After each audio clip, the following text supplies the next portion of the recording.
কি Spain ready তো বিশ্ব চ্যাম্পিয়নদের সঙ্গে ম্যাচ খেলার জন্য?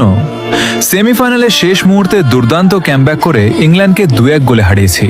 এবার তোমাদের পালা, কারণ বিশ্বকাপের ফাইনালে আমাদের প্রতিপক্ষ এবার তোমরাই। আর তোমাদের হারিয়েই আমরা চতুর্থবারের মতো বিশ্বকাপ ঘরে তুলতে চাই। আমাদের দলে থাকবে সেরা সেরা খেলোয়াড়রা, পারবে তো তাদের মোকাবিলা করতে?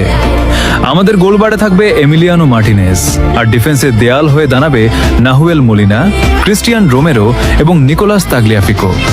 মিডফিল্ড সামলাবে Rodrigo De Paul, Leandro Paredes, Enzo Fernandez এবং অ্যালেক্সিস ম্যাকঅ্যালিস্টার। আর আক্রমণ ভাগে থাকবেন হুলিয়ান আলভারেজ, লাউতারো মার্টিনেজ এবং সবার সেরা আমাদের অধিনায়ক লিওনেল মেসি। ফাইনালে বিশ্ব চ্যাম্পিয়ন এই দলের সঙ্গে ম্যাচ খেলার জন্য সত্যি স্পেন প্রস্তুত তো? তাহলে দেখা হচ্ছে বিশ্বকাপের মহারণে 20 তারিখ রাত 1টায়।